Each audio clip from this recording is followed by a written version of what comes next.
जय हिंद। हम क्लास 10 का साइंस पढ़ रहे हैं जिसमें हम चैप्टर पढ़ रहे हैं विद्युत यानी इलेक्ट्रिसिटी, और इसका हम एक लेक्चर पढ़ चुके हैं। अभी पिछले लेक्चर में ही हम इस चैप्टर को शुरू किए हैं। ठीक, तो आज हम इस चैप्टर में पढ़ेंगे विद्युत धारा के बारे में। विद्युत धारा क्या होता है, इलेक्ट्रिक करंट क्या होता है, मतलब कि जिसको हम बोलते हैं कि करंट आ गया, ये होता क्या है करंट, इसी के बारे में पढ़ना है। पिछले लेक्चर में बाबू हम आपको बताए थे आवेश के बारे में, जिसको हम बोलते हैं इलेक्ट्रिक चार्ज। क्या बोलते हैं, इलेक्ट्रिक चार्ज। तो इलेक्ट्रिक चार्ज यानी विद्युत आवेश क्या होता है, हम आपको बताए थे कि कभी कभार ये होता है कि कोई वस्तु जो है ना किसी हल्के वस्तु को अपनी तरफ आकर्षित करने लगती है, खींचने लगती है। तो किसी वस्तु द्वारा दूसरे वस्तु को खींचने को, आकर्षित करने के गुण को हम क्या बोलते हैं, विद्युत आवेश यानी इलेक्ट्रिक चार्ज। यही बताए थे। और ये बताए थे आपको कि इलेक्ट्रिक चार्ज आता कहाँ से है, किसी वस्तु पे जो है आवेश आता कहाँ से है। तो हम आपको उसमें बताए थे कि कोई भी वस्तु जो होता है परमाणुओं से मिलकर के बना होता है, और परमाणु में दो तरह के कण होते हैं, तीन तरह के, एक न्यूट्रॉन, एक प्रोटॉन और एक इलेक्ट्रॉन। लेकिन न्यूट्रॉन से हमको चार्ज का कोई मतलब नहीं होता है, लेन देन नहीं होता है, तो इसलिए न्यूट्रॉन को छोड़िए, बस हमको प्रोटॉन और इलेक्ट्रॉन से मतलब होता है इलेक्ट्रिक चार्ज के लिए। ठीक, तो देखिए हम बताए थे प्रोटॉन जो होता है इस पे पॉजिटिव चार्ज होता है, धन आवेश होता है, और इलेक्ट्रॉन जो होता है इस पे ऋण आवेश होता है। इसके बारे में हम पिछले लेक्चर में डिटेल से डिस्कस कर चुके हैं, आप चाहें तो वहाँ से जाकर देख सकते हैं, बहुत अच्छे से डिस्कस किए हैं। अब देखिए ये आवेश हो गया, मतलब किसी वस्तु पे आवेश आता कैसे, इसके बारे में हम बताए थे। तो या तो किसी वस्तु पे आवेश तब आएगा जब उस पे से बाहर से इलेक्ट्रॉन आ जाए, मतलब कि इलेक्ट्रॉन की अधिकता हो जाए। जब इलेक्ट्रॉन की अधिकता तो बबुआ कौन सी चार्ज, माइनस चार्ज यानी ऋण आवेश। ठीक, चाहे अगर किसी वस्तु से इलेक्ट्रॉन निकल करके बाहर चला जाए, मतलब इस वस्तु पे इलेक्ट्रॉन की कमी आ जाए, तो जैसे इलेक्ट्रॉन की कमी होगा मतलब पॉजिटिव चार्ज, ये हम आपको बताए थे। अब ये कैसे आता है इसी के बारे में हम बताए थे। जैसे अभी बताए हैं कि प्रोटॉन जो होता है इस पे पॉजिटिव चार्ज होता है, और इलेक्ट्रॉन जो होता है इस पे नेगेटिव चार्ज होता है। तो हम आपको बताए थे कि किसी भी वस्तु में परमाणु होता है, और परमाणु में बीच में बैठा रहता है प्रोटॉन, और चारों ओर ये इसके चक्कर लगाता रहता है इलेक्ट्रॉन। तो बाबू किसी भी वस्तु के परमाणु में, चाहे तुम्हारा परमाणु, तुम्हारे शरीर का परमाणु हम ले लें, चाहे मार्कर का ले लें, चाहे कुर्सी, किसी भी चीज़ के, किसी भी वस्तु का परमाणु अगर होगा तो उसमें इलेक्ट्रॉन और प्रोटॉन की संख्या बराबर रहेगी। और आप जानते हैं कि इलेक्ट्रॉन और प्रोटॉन जो होता है, जितना चार्ज प्रोटॉन पे, जितना आवेश प्रोटॉन पे पॉजिटिव में, उतने नेगेटिव में इलेक्ट्रॉन पे, मतलब एक दूसरे को कैंसिल कर देंगे सब। मतलब कोई भी वस्तु उदासीन होता है, तो जितना इलेक्ट्रॉन होता है उतना प्रोटॉन होता है किसी भी वस्तु में। ठीक, मतलब उदासीन हो जाते हैं, कोई चार्ज नहीं, प्लस माइनस मिलके खत्म हो जाता है। ठीक, कट कुट जाता है, खत्म। लेकिन इस पे जैसे आप इलेक्ट्रॉन की अधिकता करेंगे इस वस्तु पे, मतलब बाहर से इलेक्ट्रॉन अगर ला दिए, तो मान लीजिए कि इसमें पहले 2 प्रोटॉन 2 इलेक्ट्रॉन था, अब 4 और इलेक्ट्रॉन लिया कि इस पे दे दिए, तो क्या हो गया, इस पे 6 इलेक्ट्रॉन हो गया। लेकिन प्रोटॉन कौ है, पहले ही से 2 है, अभी भी 2 है। ठीक, तो इसमें क्या है, इसमें इलेक्ट्रॉन की अधिकता हो गई, कितने इलेक्ट्रॉन की अधिकता हुई, 4। तो इस पे चार्ज आ गया, कैसा चार्ज, इलेक्ट्रॉन की अधिकता। और इलेक्ट्रॉन पे कैसन चार्ज बबुआ, माइनस चार्ज। तो बाबू इस परमाणु पे कैसन चार्ज आएगा, इस वस्तु पे कैसन चार्ज आएगा, तो माइनस चार्ज यानी ऋणात्मक आवेश आएगा। ठीक, इसके बारे में हम बताए थे। और जब मान लीजिए कि इस पे 2 ही इलेक्ट्रॉन है, 2 प्रोटॉन है, इसमें से दोनों निकल के इलेक्ट्रॉन बाहर चले गए, तो बाबू इसमें इलेक्ट्रॉन एक कहूँ नहीं है, अब प्रोटॉन 2, तो प्रोटॉन का पॉजिटिव तो वैसे ही है, लेकिन इसको अब कैंसिल करने वाला इलेक्ट्रॉन गायब हो गया, भग गया कहीं। ठीक, तो इस वस्तु पे प्रोटॉन की अधिकता हो गई, पॉजिटिव चार्ज की अधिकता हो गई, मतलब इस पे पॉजिटिव चार्ज आ गया, मतलब इस पे धनावेश आ गया। इसको हम पिछले लेक्चर में डिस्कस किए हुए हैं, अगर आपको यहाँ से नहीं समझ में आए तो आप जाकर पिछला लेक्चर देख सकते हैं। अब देखिए, अब ये हम बताए थे कि आवेश को नापने का मात्रक होता है, इसको नापने का मात्रक होता है, जिसे हम अपनी लंबाई को नापते हैं कि 5 मीटर के हम हो गए, और इसे खैर कोई 5 मीटर का होगा नहीं, लेकिन मान लीजिए कि 5 मीटर के हम हैं, तो 5 मीटर किस में नाप रहे हैं, मीटर में। सेम वैसे ही हम आवेश को किस में नाप रहे थे बाबू, कूलाम में। कूलाम एगो मात्रक है, जैसे लंबाई का मात्रक मीटर, दूरी का मात्रक मीटर, पानी को नापने का मात्रक लीटर, किसी वस्तु को नापना है केजी, वैसे ही आवेश कितना है, किसी वस्तु पे कितना आवेश है, उसको नापने के लिए हम कूलाम मात्रक का प्रयोग करते हैं, कूलाम यूनिट लगाते हैं कि इतना कूलाम। ठीक, इसके बारे में हम पिछले लेक्चर में अच्छे से पढ़े थे। और अब एक चीज़ हम आपको आवेश के बारे में बता दें। क्या बताना है हमको, एक चीज़ हम भूल गए थे, इसके लिए सॉरी। देखिए, हम आपको ये नहीं बताए थे कि सजातीय आवेश जो हैं एक दूसरे को प्रतिकर्षित करते हैं और विजातीय आवेश जो होते हैं एक दूसरे को आकर्षित करते हैं। ठीक, इसका मतलब क्या होता है? देखिए, हम 3 फिगर आपके पास बनाए।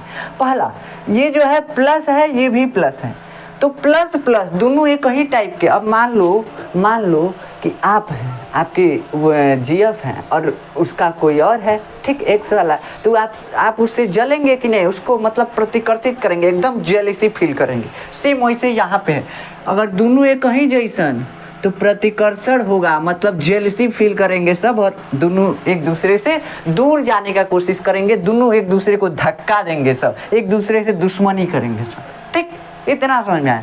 तो जब भी सजाती आवे, सजाती मतलब उसकी प्रकृति सेम हो, जैसे ही पॉजिटिव है तो ये पॉजिटिव, अगर ये निगेटिव है तो ये भी निगेटिव, तो ऐसे रहेगा, तो दोनों एक दूसरे को प्रतिकर्षित करेंगे, मतलब एक दूसरे को दोनों तरफ धकियाएंगे। ठीक, मतलब धक्का देके भगाएंगे। बस। अब विजातीय आवेश के बारे में, विजातीय का मतलब दोनों की प्रकृति जो है असमान रहेगी, एक प्लस रहेगा तो एक माइनस। है मान लीजिए अगर है माइनस है तो है प्लस, अगर दूसरा मान सकते हैं तो देखिए ये माइनस हो गया, ये प्लस, तो कोई भी अगर विजातीय आवेश रहेगा मतलब प्लस माइनस रहेंगे तो वो दोनों अट्रैक्शन करेंगे। जैसे आप जो हैं किसी और की तरफ आकर्षित होते हैं, तो वैसे ये भी हैं जो हैं अपोजिट क्या करेंगे? अट्रैक्शन करेंगे, एक दूसरे को पास खींचेंगे, पास आने की कोशिश करेंगे। ठीक, तो ये सजातीय आवेश में होता है, मतलब कि सेम कैटेगरी के चार्ज में ऐसा होता है।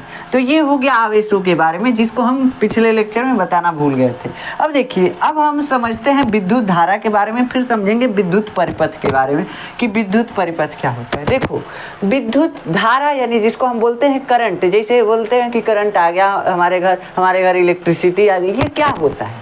करंट क्या होता है, इसी के बारे में आज समझेंगे। देखिए, करंट एक्चुअली में कुछ भी नहीं है, हम आपको बताए हैं। देखिए, आवेश आ कैसे रहा है, तो आवेश आने का वजह क्या है? किसी भी वस्तु पर आवेश आने का वजह इलेक्ट्रॉन का स्थानांतरण है। या तो इलेक्ट्रॉन जो है वस्तु में आ जाएगा, चाहे भाग जाएगा, कुछ हुए को कर देगा, बस आवेश आ जाएगा, बस इतनी चीज है आवेश आने के लिए।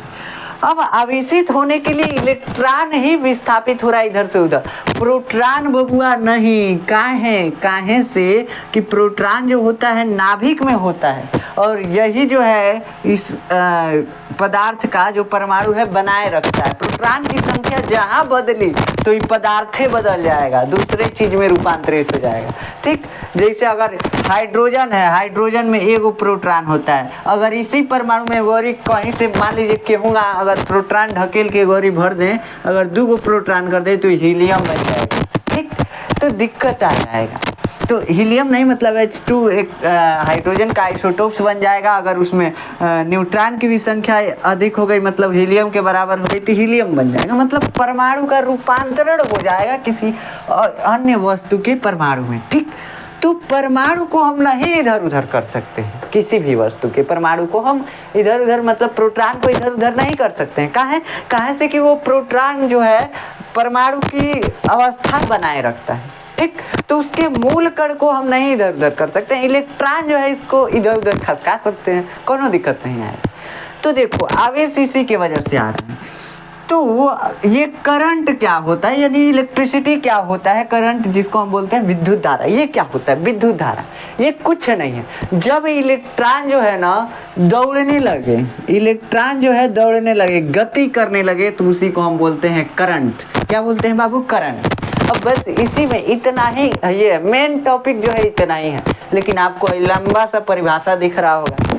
ठीक, कि करंट है क्या? देखो, करंट को यानी कि इस आवेश को, इस इलेक्ट्रॉन को चलने के लिए मीडियम चाहिए होता है। मीडियम मतलब जैसे हमको चलने के लिए सड़क चाहिए, सड़की के बिना नहीं चलेंगे। ऐसे तो हम लोग तो खेतानियों में चल देते हैं, लेकिन मान लीजिए कि हमको अगर साइकिल से, बाइक से जाना है, 4 पहिया से जाना है, तो क्या करना पड़ेगा? हमको मीडियम चाहिए। मीडियम के रूप में हम सड़क यूज करते हैं। हम बोल रहे हैं, हमारा आवाज़ सुनने के लिए हमारे और आपके बीच में हवा की मौजूदगी जो है ज़रूरी है। अगर हवा न रहे तो आप हमारी आवाज़ को नहीं सुन सकते हैं। तो ये हवा मीडियम है, इसको हमारी आवाज़ को गति करने के लिए, हमारे साउंड को गति करने के लिए।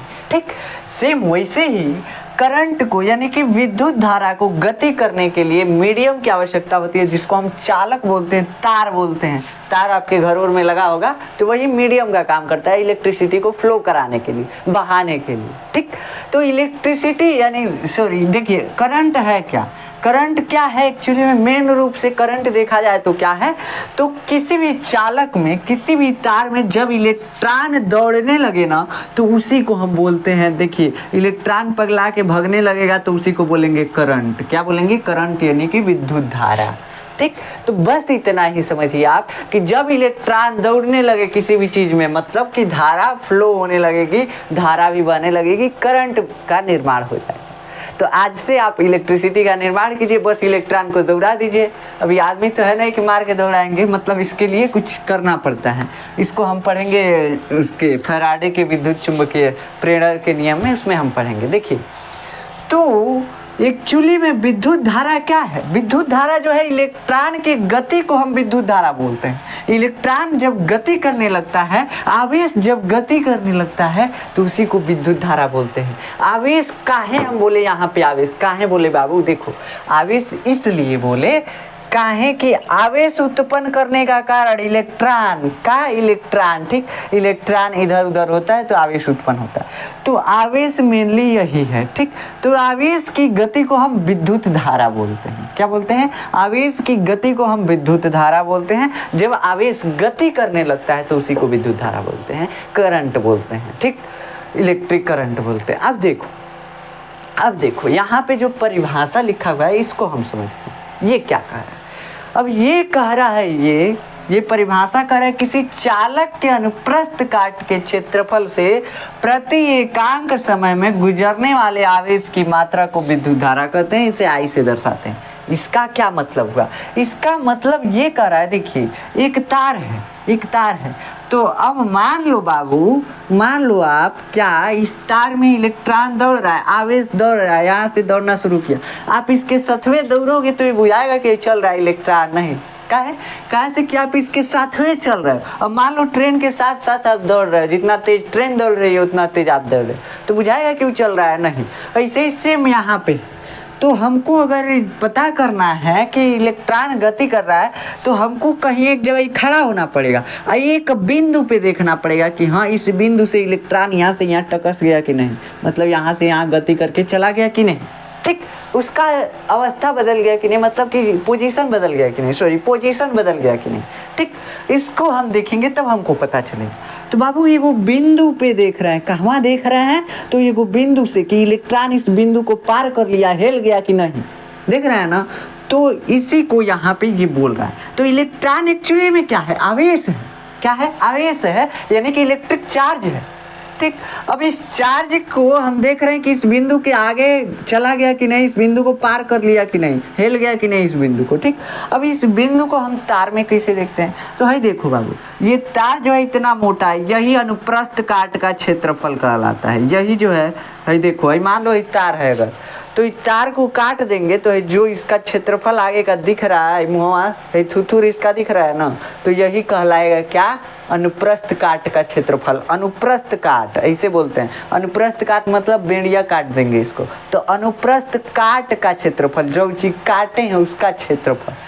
तो अगर एक बिंदु से देखें, चाहे इस सरफेस से देखें, इस पूरे से, यहाँ से एक इलेक्ट्रॉन, यहाँ से, तो इतने इलेक्ट्रॉन जो हैं, इतने आवेश इस सरफेस से होकर गुजर रहे हैं। ठीक, मान लीजिए कि ये अनुप्रस्थ काट का क्षेत्रफल है। तो इस चालक के अनुप्रस्थ काट के क्षेत्रफल से, इस अनुप्रस्थ काट के क्षेत्रफल से एकांक समय में, एकांक समय का मतलब बाबू, एकांक समय का मतलब होता है 1 सेकेंड आप ले लो, 1 मिनट ले लो, 1 घंटा ले लो, मतलब एक ही रहना चाहिए, 2 नहीं होगा। मतलब कुछ यूनिट समय का लोगे वो एक ही होना चाहिए, तो एकांक समय ये बोल रहे हैं। तो किसी चालक में प्रति एकांक समय में, किसी चालक के अनुप्रस्थ काट के क्षेत्रफल से, इसके जो दिख रहा है ये मार्कर का ये आगे वाला पार्ट, इसे से प्रति एकांक समय में, मान लो हम 1 सेकेंड ले लेते हैं, 1 सेकेंड में गुजरने वाले आवेश की मात्रा को, मान लो 5 गो इलेक्ट्रॉन गुजरा, तो आवेश कब होगा? आवेश का फार्मूला हम क्या बताए थे, Q बराबर N ही बताए थे। तो 5 गो इलेक्ट्रॉन है, इलेक्ट्रॉन पे आवेश कितना बताए थे 1.6 × 10⁻⁻19। ठीक, ये हो जाएगा 8.0 × 10⁻⁻19 कूलाम। ठीक, तो इतना कूलाम आवेश गुजरा कितने समय में, तो 1 सेकेंड। तो प्रति एकांक समय में मान लो कि 1 सेकेंड में इतना 5 गो इलेक्ट्रॉन इस अनुप्रस्थ काट के क्षेत्रफल से गुजर गए। ठीक, मतलब इसको पार कर लिया। तो हम कहेंगे कि 1 सेकेंड में इतना कूलाम आवेश गुजरा है, मतलब 5 गो इलेक्ट्रॉन पे इतना आवेश होता है, मतलब इतना धारा प्रवाहित हो रहा है। कितना, 8.0 × 10⁻⁻19 एम्पियर में धारा का मात्रक लेते हैं। इसका जो धारा का मात्रक है, एक वैज्ञानिक है जिनके नाम पे रखा जाता है, वो उनका नाम एम्पियर था, तो इसीलिए उनके नाम पे रख दिया जाता है। इन्होंने ही ये विद्युत धारा का मतलब वो किया था। ठीक, तो देखिए अब यहाँ पे मतलब विद्युत धारा की खोज की थी और ये उसका मात्रक निकाले थे इसीलिए। ठीक, अब देखिए यहाँ पे हम आपको क्या बताए, यहाँ पे बताए आपको हम कि किसी अगर देखिए आवेश को प्रवाहित होना है तो वह चालक में प्रवाहित होगा। चालक मतलब तार में, वायर में प्रवाहित होगा आवेश। ठीक, है प्लास्टिक का मार्कर है, में आवेश प्रवाहित होगा नहीं। कहें कैसे कि कुचालक है, ये आवेश को चलने नहीं देता है, नहीं चलने देगा, इसका विरोध करेगा। तो ये कुचालक है, इसमें आवेश प्रवाहित नहीं होगा। ठीक, तो ये समझ में आया आपको। काहे कैसे कि प्लास्टिक है, लोहा में आवेश को प्रवाहित कराइए, एल्युमिनियम में कराइए, चांदी में, सोना में, सब चीज़ में जितना भी धातुएं हैं उसमें आवेश प्रवाहित होता है, मतलब उसमें करंट को हम फ्लो करा सकते हैं। ठीक, कापर हो गया यानी तांबा हो गया, उसमें भी करंट फ्लो हो सकता है। ज़्यादातर जो हमारे वायर्स होते हैं, जो हमारे तार होते हैं घरों में जो लगे होते हैं, वो कापर के ही होते हैं, तांबा के ही होते हैं।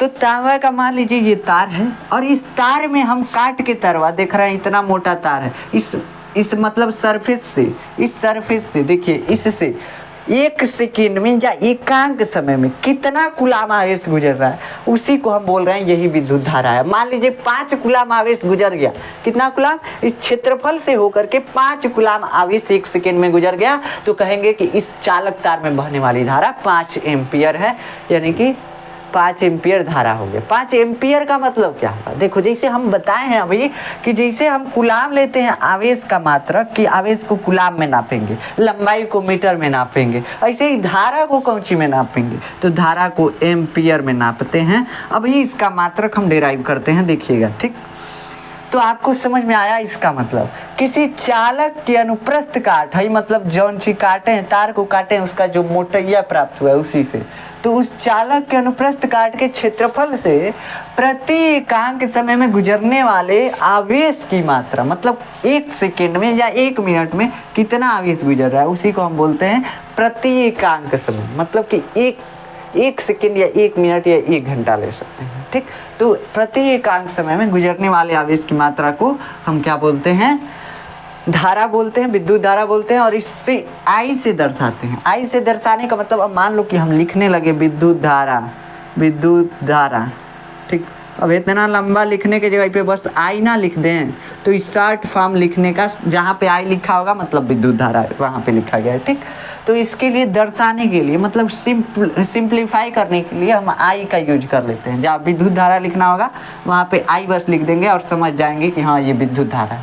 ठीक, तो ये आपको समझ में आया कि विद्युत धारा क्या है। जब इलेक्ट्रॉन या आवेश, इलेक्ट्रॉन तो आवेश है, तो जब आवेश दौड़ने लगेगा तो क्या होगा, विद्युत धारा हो जाएगा। लेकिन दौड़ने को हम कैसे देखेंगे कि 1 सेकेंड में कितना इलेक्ट्रॉन, को इलेक्ट्रॉन दौड़ रहा है, कितना आवेश दौड़ के चला जा रहा है। ठीक, तो कितना आवेश की मात्रा कितना दौड़ रहा है, ठीक, 1 सेकेंड में कितना आवेश दौड़ रहा है, उसी को हम बोलते हैं विद्युत धारा, यानी कि इलेक्ट्रिक करंट। ठीक, अब देखो, अब हम समझते हैं इसका मात्रक। इसका मात्रक कैसे निकाला जाता है, तो प्रति एकांक समय में। अब इसका हम पहले फार्मूला डिराइव करते हैं। देखो, हम मान लेते हैं कि कोई तार है, कोई तार है, ठीक, तो इसमें प्रवाहित होने वाली धारा मान लो कि 5 सेकेंड में, 5 सेकेंड में किसी तार में प्रवाहित हो, मतलब किसी तार में कितना आवेश प्रवाह हो रहा है, मान लो कि 10 कूलाम आवेश प्रवाहित हो रहा है। ठीक, मान लो, ऐसे सुनो, मान लो 10 रुपया में 5 गो लड्डू मिल रहा है। कितना, 10 रुपया में 5 गो लड्डू मिल रहा है। कहो 5 गो। अब देखो अगर हमको ये पता करना हो कि 1 रुपया में कितना मिलेगा तो इसको 1 गुणे 10 लिख देंगे 5। ठीक, अब मान लो कि 1 रुपया में निकालना है, 1 रुपया में, तो ये 10 गुणे में है तो इसको भागे में कर देंगे 5/10, यानी आधवा लड्डू हमको मिलेगा। ठीक, 1 रुपया में आधवा लड्डू मिलेगा, ऐसे निकालते हैं। ठीक, तो सेम वैसे ही अब मान लो कि 5 सेकेंड में किसी चालक तार के अनुप्रस्थ काट के क्षेत्रफल से, इस क्षेत्रफल से गुजरने वाले, इस क्षेत्रफल को पार करने वाले आवेश की मात्रा जो है 10 कूलाम है। ठीक, 10 कूलाम है। आवेश की मात्रा को हम कूलाम में मापते हैं। तो 1 सेकेंड में कितना कूलाम आवेश गुजरेगा, तो 1 सेकेंड गुणे 5 कर सकते हैं, इसको लिख सकते हैं ना। 1 में अगर किसी भी चीज़ में 1 से गुणा करेंगे तो उतना ही रह जाएगा। जैसे आप गधा हैं तो आप में 1 से गुणा कर देंगे तो आप गधे रहेंगे, कुछ बदलाव आपके में नहीं आएगा। ठीक, तो समझिए बस इतना ही। तो इतना ही क्या है, यहाँ पे 1 गुणे 5 कर दिए इसको तो 5 ही आएगा, 5 सेकेंड ही आएगा और 10 कूलाम। अब हमको ज्ञात करना है कि 1 सेकेंड में कितना कूलाम आवेश गुजर रहा है। 1 सेकेंड में कितना कूलाम आवेश गुजर रहा है, इसी को हम विद्युत धारा बोलते हैं। तो 1 कूलाम में आवेश 10/5। ठीक, कितना गुजर रहा है बाबू, 10/5, यानी कि 2 कूलाम। ठीक, और इसी को हम बोलते हैं विद्युत धारा। ठीक, 2 कूलाम, तो इसी को हम बोल देंगे कि 2 एम्पियर धारा है। ठीक, तो इसको 2 एम्पियर धारा बोल देंगे। एकांक समय में गुजरने वाले आवेश को यहाँ पे आई लिख देंगे। एकांक समय हो गया ना, 1 सेकेंड हुआ था तो एकांक समय, और एकांक समय में गुजरने वाले आवेश की मात्रा ये है, तो ये इसी को हम विद्युत धारा बोलते हैं। तो इसको एम्पियर में आई एम्पियर, ठीक, एम्पियर, सॉरी AMPIR होता है, एम्पियर। अब देखिए तो यहाँ से फार्मूला क्या निकल के आता है, फार्मूला हम अब बनाते हैं। अब मान लीजिए कि हमको पता थोड़ी ना है कि हर जगह तार में 5 ही सेकेंड में 10 कूलाम आवेश बहेगा। अब मान लीजिए कि हम ढेर आवेश प्रवाहित कर दें तो कहीं कुछ भी हो सकता है। तो इसे मान लेते हैं कि t समय में प्रवाहित होने वाला आवेश हमारा q है। ठीक, अब t समय कुछ भी हो सकता है, 1 सेकेंड, 2 सेकेंड, 3 सेकेंड, कुछ भी मान सकते हैं, बदल सकता है। अगर मतलब हम फार्मूला हर जगह के लिए डिराइव कर रहे हैं। तो कितना आवेश गुजर रहा है q, तो हमको एकांक समय में गुजरने वाले आवेश को हम विद्युत धारा बोलते हैं। तो एकांक समय में गुजरने वाले आवेश को I, तो I मतलब कि ये हो गया एकांक समय में गुजरने वाला आवेश। तो ये कितना होगा, तो 1 गुणे t लिख सकते हैं ना। और 1 गुणे t, जब कोई चीज़ गुणा में रहता है इधर चल के भागे में आ जाता है, तो इधर q/t। ठीक, आ गया। तो ये हो गया I बराबर q/t। देखो एकांक समय में गुजरने वाले किसी चालक तार के अनुप्रस्थ काट से एकांक समय में गुजरने वाले आवेश की मात्रा को हम विद्युत धारा कहते हैं। तो अब मान लो t समय में, t कुछ हो सकता है, 10 सेकेंड, 5 सेकेंड, 1 घंटा, 2 घंटा, कुछ हो सकता है। ठीक, इसको हम बस ऐसे ही मान लिया कि कुछ भी हो सकता है। उसमें क्यों आवेश गुजर रहा है, क्यों भी कुछ भी हो सकता है। तो एकांक समय में कितना गुजरेगा। ठीक, तो एकांक समय में गुजरने वाले आवेश को विद्युत धारा कहते हैं, यही हमको निकालना है। तो एकांक समय में गुजरने वाले आवेश को निकालना है, तो t को नीचे भग्गे में भेज देंगे, निकल जाएगा q/t। ठीक, जैसे यहाँ पे किए थे कि 5 गुणे 1 किए थे और 5 सेकेंड में गुजरने वाला आवेश 10 कूलाम था, तो 5 को यहाँ भगे में भेज दिए, बस 1 सेकेंड में निकल गया। सेम वैसे t समय में गुजरने वाला आवेश q है, तो 1 सेकेंड में एकांक समय में गुजरने वाला आवेश कितना होगा, q/t। ठीक, बस इतना समझिए। और एकांक समय में गुजरने वाले आवेश को ही हम विद्युत धारा बोलते हैं। तो इसी को हम I बराबर लिख देंगे q/t, और यही होता है विद्युत धारा को निकालने का सूत्र। आपको पता हो अगर कि किसी चालक तार के अनुप्रस्थ काट के क्षेत्रफल से कितने आवेश गुजर रहे हैं। देखो भाई, अनुप्रस्थ काट का क्षेत्रफल कुछ नहीं है, जो देख रहे हो अनुप्रस्थ काट का क्षेत्रफल ये कुछ नहीं है। देखा जाए तो ये कुछ नहीं, देखो हम बता रहे हैं आपको, यहाँ पे ये तार है। ठीक, अब इसी को अनुप्रस्थ काट का क्षेत्रफल बोल रहे हैं। अब इस बिंदु पे अगर हम देखें तो इस बिंदु पे भी पूरा इसका तर्वक मोटैया लेंगे तो ये बिंदु बनेगा एक। ठीक, तो ये बिंदु को कितना आवेश पार कर ले रहा है। ठीक, इस बिंदु को कितना आवेश पार कर ले रहा है इस चालक तार में, तो इसी को तो हम बिंदु यहाँ पे बोल रहे हैं। और यहाँ पे अनुप्रस्थ काट का क्षेत्रफल, दोनों बत्तियाँ सेम है, कुछ दिक्कत वाली बात नहीं है। ठीक, तो ये है आपका इलेक्ट्रिक करंट, यानी कि जिसको बोलते हैं विद्युत धारा। इसका फार्मूला आ गया I बराबर q/t। ये बहुत इंपॉर्टेंट फार्मूला है, ये अब आपके चैप्टर में हर जगह यूज होगा। अब इसका मात्रक निकालते हैं। मात्रक निकालने का तरीका क्या है, पहले एक क्वेश्चन कर लेते हैं। चलिए एक क्वेश्चन कर लें। मान लीजिए आपको क्वेश्चन दिया है कि किसी चालक तार में प्रवाहित होने वाली धारा, मान लीजिए कैसे दे रहा है कि किसी चालक में प्रवाहित होने वाले किसी चालक के अनुप्रस्थ काट के क्षेत्रफल से 1 सेकेंड में, कितने सेकेंड में बाबू, 10 सेकेंड ले लो, यहाँ पे 10 सेकेंड में प्रवाहित होने वाला आवेश कितना t दिया है हमको, यानी कि समय दिया है। मतलब कि 10 सेकेंड में किसी चालक तार के अनुप्रस्थ काट के क्षेत्रफल से 100 गो इलेक्ट्रॉन गुजर रहा है, 100 गो इलेक्ट्रॉन गुजर रहा है, n दिया है, यानी इलेक्ट्रॉन की संख्या दिया है। ठीक, तो इस चालक तार में प्रवाहित होने वाली धारा ज्ञात करो। तो कैसे निकालोगे, तो पहले हमको आवेश निकालना पड़ेगा, कहाँ से कि यहाँ इलेक्ट्रॉन की संख्या दिया हुआ है, आवेश डायरेक्टली नहीं दिया है। तो आवेश निकालने का फार्मूला Q बराबर, देखो पहले ही पूछ दिया है Q और I पूछ रहा है, यानी धारा, उस चालक तार में कितना धारा प्रवाहित हो रहा है, उस तार में कितना धारा प्रवाहित हो रहा है। तो Q बराबर होता है NE, ठीक, NE होता है, तो Q बराबर N मतलब कि 100 को इलेक्ट्रॉन है 100। उसके बाद जो होता है E बराबर हम बताए हैं आपको 1.6 × 10⁻⁻19 कूलम। ये कभी भी बदलेगा नहीं, इतना ही रहता है। अगर बदलना होगा तो क्वेश्चन में इसका मान दे देगा। ठीक, देखिए 1.6 × 10⁻⁻19। अब इसका गुणा अगर करेंगे तो आ जाएगा 160 × 10⁻⁻19 कूलम। ठीक, ये आवेश हमारा आ गया, Q का मान आ गया। और I बराबर क्या होता है, I बराबर होता है Q/T। ठीक, Q/T होता है। अब इसको हम निकालें तो I जो होता है धारा होता है, और Q कितना आ गया हमारा 160 × 10⁻⁻19। ठीक, और बटा T कितना दिया हुआ है, T मतलब समय 10 सेकेंड, तो 10 सेकेंड, 0 से 0 कैंसिल, कितना बचा, तो 160 यानी कि 16 × 10⁻⁻19।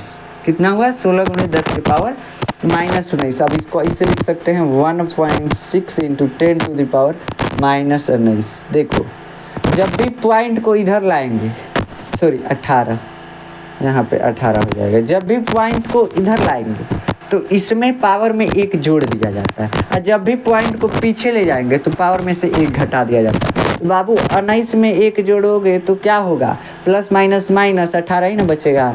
तो जब भी जितना अंक लाएंगे उतना जोड़ देंगे। ठीक, जैसे यहाँ पे 1 अंक लाए हैं, इधर पॉइंट, यहाँ पे पॉइंट था 16.0, इसको लिख सकते हैं, तो पॉइंट यहाँ पे था, अब इस पॉइंट को 1.6 बनाए हैं।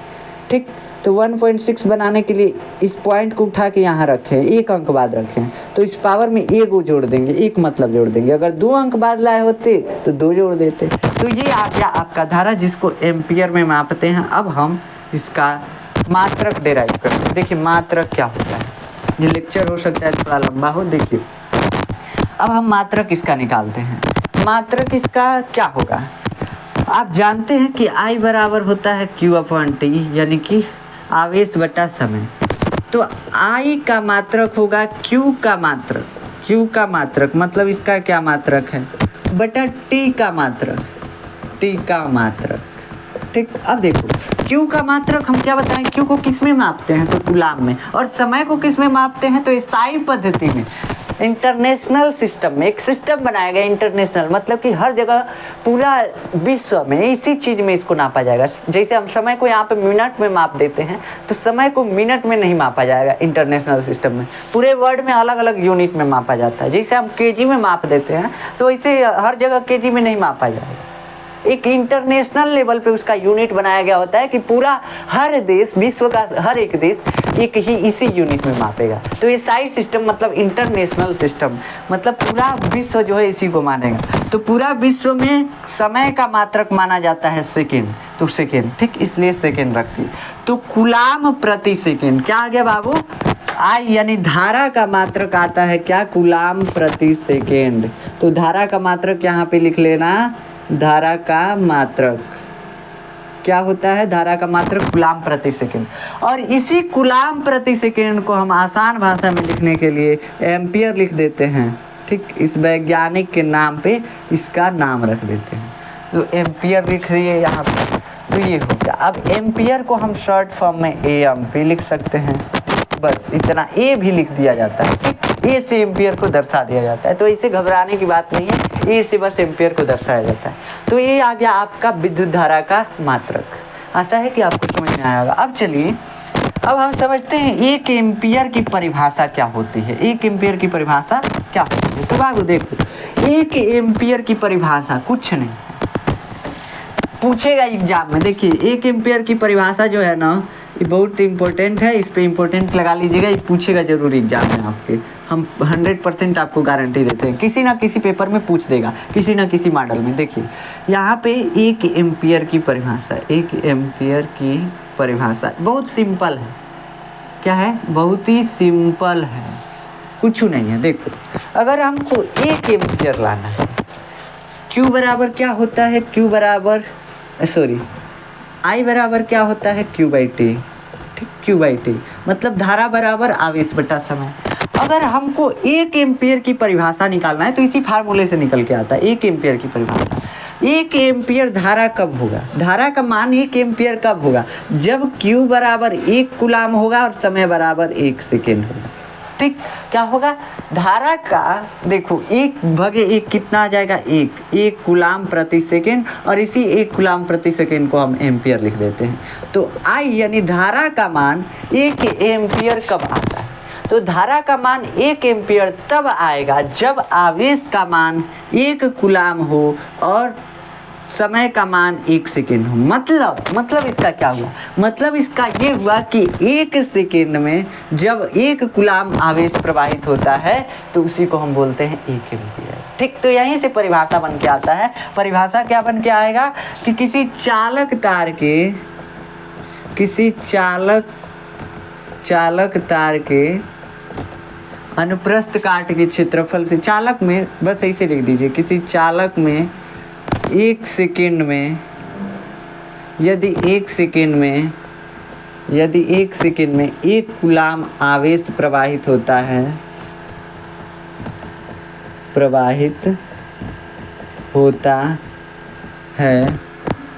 तो उस चालक में, उस तार में लिख सकते हैं, उस तार में बहने वाली धारा, चालक भी लिख सकते हैं, कोई बात नहीं है, बहने वाली धारा 1 एम्पियर होगी, 1 एम्पियर होगी। और बस यही लिख देना है आपको। क्या इसमें दिया हुआ है? तो देखिए इसमें दिया हुआ है समय यानी T बराबर 1 सेकेंड, और आवेश कितना दिया हुआ है? तो Q बराबर 1 कूलाम। ठीक, अब इसी को करके लिख देना है I बराबर, चूँकि I बराबर हम जानते हैं कि Q/T होता है, Q/T यानी आवेश बटा समय। तो I बराबर यहाँ से निकल के आ जाता है 1 कूलाम बटा 1 सेकेंड, और इसको लिख दीजिएगा 1 एम्पियर I बराबर। ठीक, अब इसको बंद कर दीजिए, हो गया। ठीक, ये 1 एम्पियर की परिभाषा हो गई, यही 1 एम्पियर की परिभाषा होती है। तो 1 एम्पियर की परिभाषा क्या है? जब किसी चालक में 1 सेकेंड में 1 कूलाम आवेश प्रवाहित होता है तो उस चालक तार में बहने वाली धारा का मान 1 एम्पियर होगा। ठीक, बस इतना ही है, सिंपल है, कुछ नहीं है बाबू।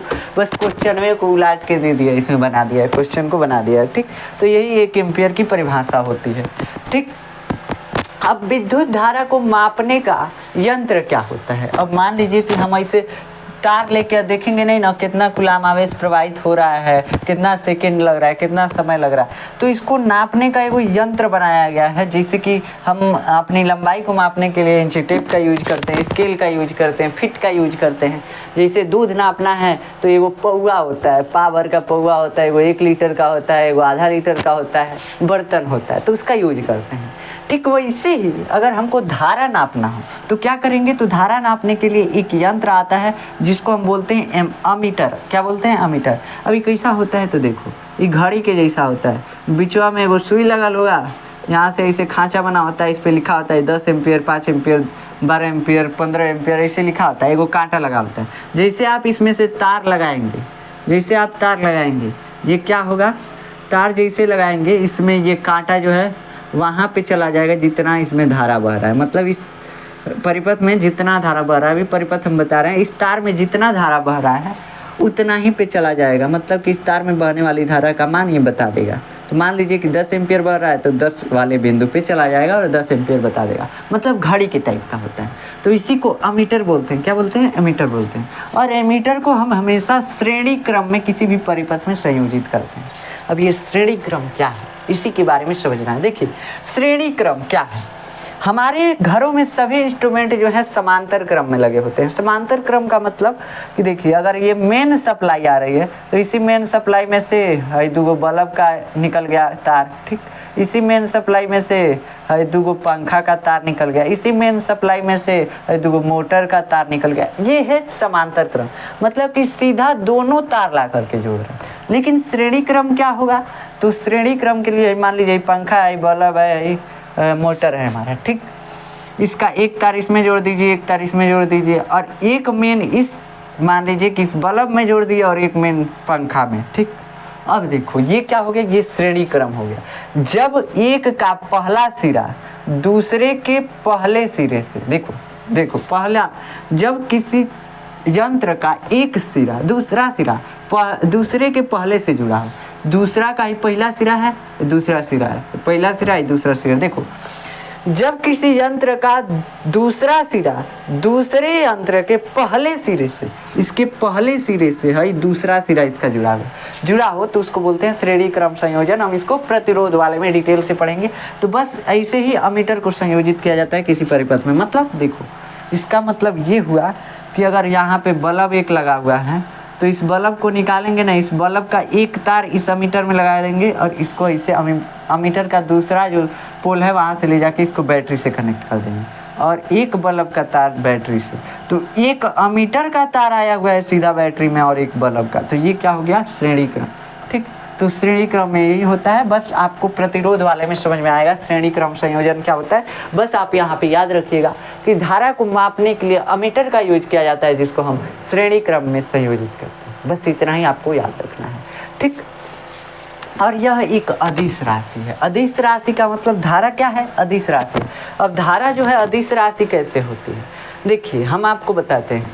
किसी भी बैटरी में कोई आप सेल लेते होंगे या बैटरी लेते होंगे, उसमें देखते होंगे, ये मान लीजिए कि कार का हम बैटरी ले रहे हैं, तो इसमें दो पोल होता है। इस पे एक पे लिखा होता है प्लस, एक पे लिखा होता है माइनस। क्या लिखा होता है बाबू? माइनस।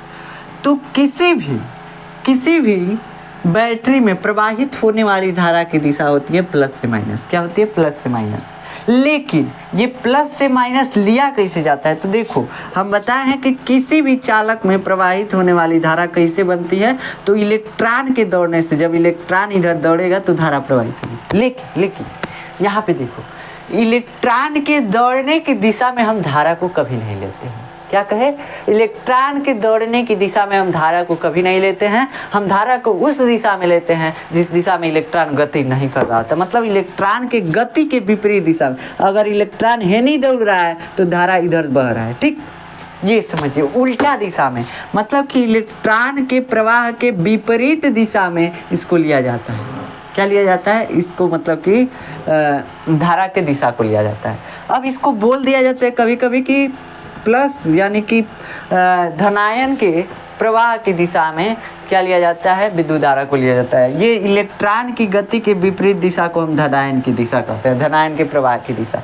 प्रवाह मतलब दौड़ना। यहाँ पे इलेक्ट्रॉन प्रवाहित हो रहा है मतलब दौड़ रहा है। तो यहाँ पे देखो, ये चालक तार है, ये चालक तार है। इसमें यहाँ पे इलेक्ट्रॉन होगा, यहाँ पे प्रोटॉन होगा, पॉजिटिव चार्ज होगा, यहाँ पे इलेक्ट्रॉन होगा, मान लीजिए माइनस चार्ज। तो माइनस चार्ज ही प्रवाहित होता है। लेकिन हम धारा की दिशा को इसलिए इधर मानते हैं कि हमको लगता है प्लस चार्ज प्रवाहित हो रहा है। मतलब मानने का एक सिस्टम बन गया, ठीक, एक परंपरा बन गया। जैसे आप शादी है, अगर आपका शादी है तो जैसे हिंदू धर्म में मंगलसूत्र पहनाना जरूरी है, मुस्लिम धर्म में कबूल है कबूल है कबूल है कहना जरूरी है। सेम वैसे ही यहाँ पे धारा जो है इसको माना जाता है, परंपरा बनाया जाता है। परंपरा बना है कि धारा को किस दिशा में माना जाएगा?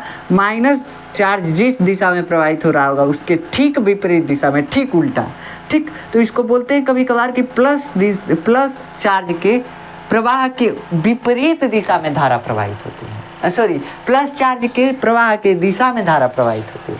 मतलब कि धनायन के प्रवाह की दिशा में धारा प्रवाहित होती है। क्या है? देखो समझाते हैं। ये हो गया आपका चालक तार, यहाँ पे हो गया आपका माइनस चार्ज, यहाँ पे हो गया प्लस चार्ज, यहाँ पे प्लस चार्ज, यहाँ पे माइनस चार्ज, ठीक। यहाँ पे प्लस और यहाँ पे माइनस, ठीक। अब देखो, अगर इलेक्ट्रॉन गति कर रहा है, इलेक्ट्रॉन गति कर रहा है, अगर हम ट्रेन में बैठे होते हैं तो एक्चुअली में चल तो रहा होता है ट्रेन, लेकिन दिखता है हमको स्टेशनवा चल रहा है। ठीक, यहाँ पे सापेक्ष का नियम आता है, आप नहीं समझ पाएंगे, इसीलिए यहाँ इतना डिटेल में नहीं जा रहे थे। देखिए मान लीजिए हम इलेक्ट्रॉन पे खड़ा हो गए, क्या हुए, खड़ा हो गए, इस इलेक्ट्रॉन पे खड़ा हुए, इस इलेक्ट्रॉन पे, ठीक, और इलेक्ट्रॉन गति कर रहा है इधर, तो हम अगर इस पे खड़ा है तो इलेक्ट्रॉन इधर गति कर रहा है, तो हमको लगेगा कि प्लस चार्ज जो है पीछे जा रहा है, ऐसा लगेगा ना। तो यही कहते हैं कि ये एक्चुअली में प्लस चार्ज प्रवाहित नहीं हो रहा है, कहीं गति नहीं कर रहा है, लेकिन फिर भी हम इसलिए कर रहे हैं कि अगर इलेक्ट्रॉन के पर्सपेक्टिव से देखा जाए तो हमको लगेगा कि ये प्लस चार्ज जो है प्रवाहित हो रहा है। तो पॉजिटिव चार्ज की यानी धनायन के प्रवाह की दिशा में हम विद्युत धारा को लेते हैं, विद्युत धारा की दिशा को लेते हैं। फिर भी यह अदिश राशि है बबुआ, फिर भी यह अदिश राशि है। क्या है अदिश राशि, अभी बताते हैं कैसे अदिश राशि है। यहाँ पे आप बस इतना समझिए कि धनायन के प्रवाह की दिशा, जैसे बस चल रहा होता है, बसे में बैठे रहेंगे, लगेगा सड़क या पीछे जा रहा है, ठीक वैसे ही अगर इलेक्ट्रॉन के पर्सपेक्टिव से मान लीजिए हम इलेक्ट्रॉन पे खड़ा हो गए, इलेक्ट्रॉन है नहीं भग रहा है, तो हमको लगेगा कि प्लस चार्ज इसके साइडों में जो है ई पीछे चल रहा है, ना कि हम आगे चल रहे हैं। ठीक, तो इसीलिए कहते हैं कि प्लस चार्ज के प्रवाह की दिशा में विद्युत धारा की दिशा होती है, ना कि इलेक्ट्रॉन के प्रवाह की दिशा में विद्युत धारा की दिशा होती है। ठीक, तो इधर जब इलेक्ट्रॉन इधर प्रवाहित हो रहा होगा तो किधर मानेंगे धारा की दिशा को, इस साइड मानेंगे। ठीक, तो आज से इतना याद रखना। अब ये समझते हैं कि इसकी दिशा होने के कारण भी इसको हम क्यों आज तक अदिश राशि मानते हैं। किसी भी, अब यहाँ पे एक और चीज़ समझ लीजिए कि किसी भी बैटरी में या कहीं भी प्लस सिरे से माइनस सिरे की ओर धारा प्रवाहित होती है। धारा की दिशा किधर होती है, प्लस से माइनस की। ये इलेक्ट्रॉन वाला सिरा है, मतलब इस पे इलेक्ट्रॉन की अधिकता है, और जिस पे इलेक्ट्रॉन की अधिकता है वो प्लस को खोजेगा, तो प्लस तो कहीं गति करने वाला नहीं है। मान लो है प्लस चार्ज है, मतलब कि इस पे इलेक्ट्रॉन की कमी है। इस सिरे को क्या दिखाता है, प्लस चार्ज है सिरा ये, मतलब इस पे इलेक्ट्रॉन की कमी है। और ये सिरा जो है माइनस चार्ज है, मतलब इस पे इलेक्ट्रॉन की अधिकता है। तो ये जैसे इलेक्ट्रॉन दौड़ते दौड़ते इस तार के थ्रू कहाँ जाएगा, प्लस की ओर। कहाँ से कि अभी बताए हैं प्लस माइनस एक दूसरे को आकर्षित करते हैं, खींचते हैं, क्या करते हैं, एक दूसरे के पास जाने की कोशिश करते हैं।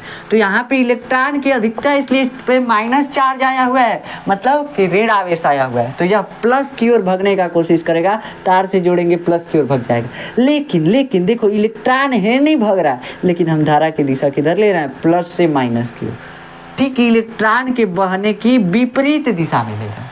ठीक, तो किसी भी कहीं भी जगह आप देखिएगा प्लस से माइनस की ओर धारा की दिशा लिया जाता है, इतना आप याद रखिएगा। अब समझते हैं हम कि इस धारा को अदिश राशि क्यों हम मानते हैं। ये धारा आखिर अदिश राशि क्या गुना कर देती है कि इसको हम अदिश राशि बोलते हैं।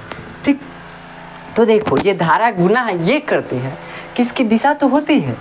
हम अदिश और सदिश राशि किसको मानते हैं, जिस राशि को मापने के लिए हमको दिशा की आवश्यकता पड़ती है। जैसे हम आपको बता दिए कि 10 किलोमीटर है नहीं जाओ, कि नहीं जाओ पते नहीं है, 10 किलोमीटर पूर्व जाओ बताए ना, तो दिशा बताए, तो आपको जाना पड़ेगा उस दिशा में। तो इसके लिए दिशा की आवश्यकता है। अब कहेंगे कि हमको 5 किलो आलू इस दिशा में बैठ के जोखो, तो कहेंगे पागल हैं कहाँ, कहेंगे ना।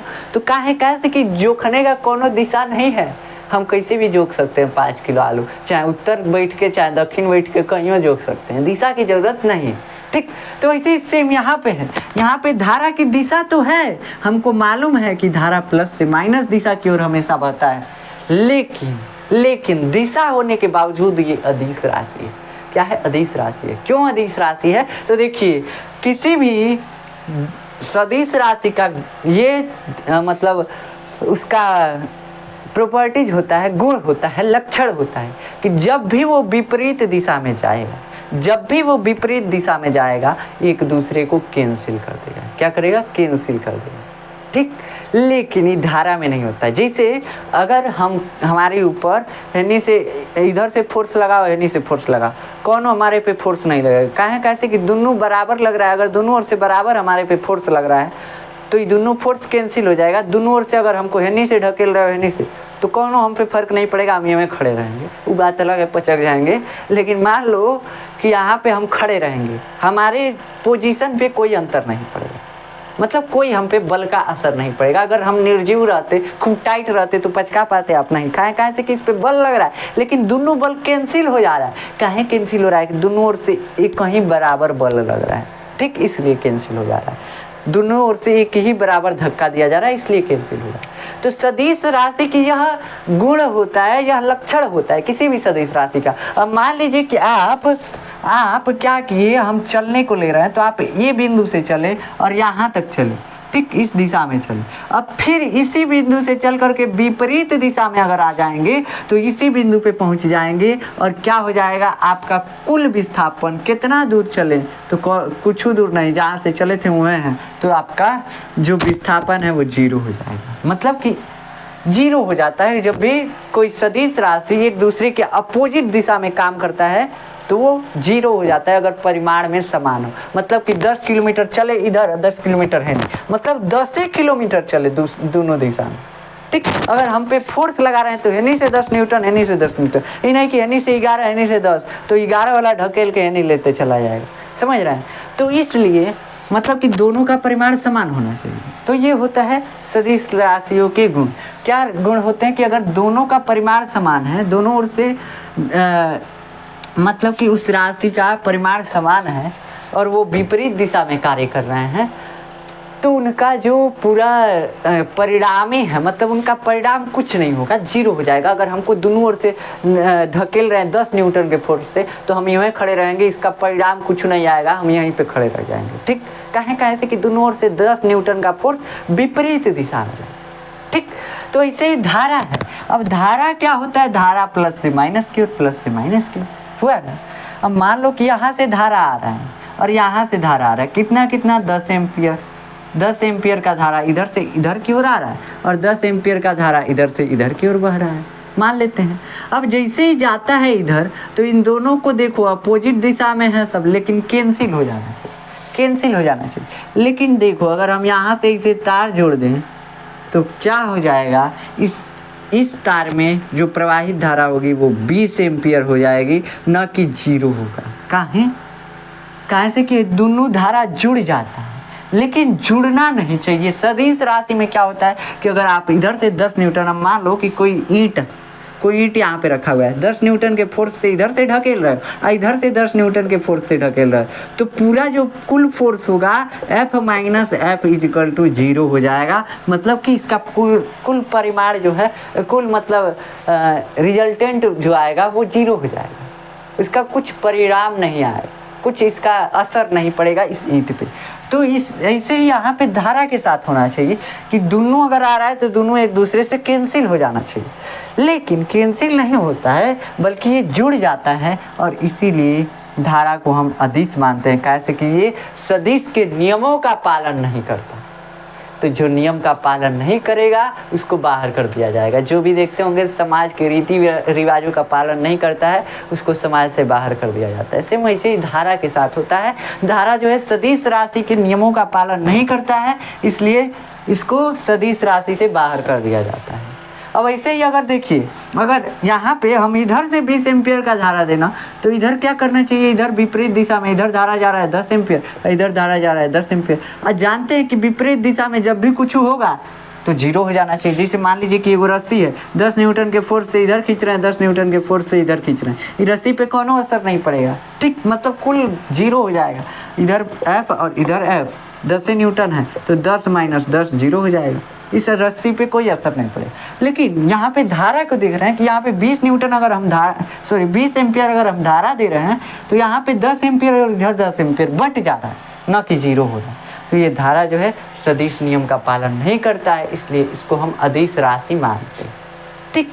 लेकिन इसकी दिशा जो होती है वो होती है अदिश राशि माना जाता है, तो धारा अदिश राशि है, इतना याद रखिएगा। कहीं पूछेगा धारा कैसी राशि है, अदिश राशि है।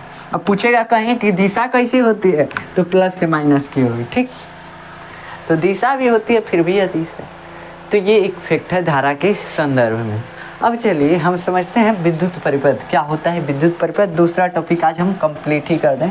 तो विद्युत परिपथ जिसको हम बोलते हैं इलेक्ट्रिक सर्किट, विद्युत परिपथ इसको समझने के लिए हमको समझने की ज़रूरत है। एक बैटरी ले लीजिए, क्या ले लीजिए, एक बैटरी ले लीजिए, इसमें ये मान लीजिए प्लस है, ये मान लीजिए माइनस है, इस पे टर्मिनल होता है बैटरी पे। एक बल्ब ले लीजिए, बल्ब, ठीक। इस पे ये मान लीजिए प्लस सिरा है, ये मान लीजिए माइनस सिरा। अगर हम क्या करें, अगर हम तार लगा के यहाँ से प्लस सिरे को बैटरी से जोड़ दें और यहाँ से माइनस सिरे को बैटरी से जोड़ दें तो ये बल्ब जलने लगेगा। लेकिन अगर कहीं बीच में तारवा ही टूट गया तो क्या होगा, ये बल्ब जलना बंद कर देगा, बुझ जाएगा। होगा कि नहीं, ऐसा ही होगा ना।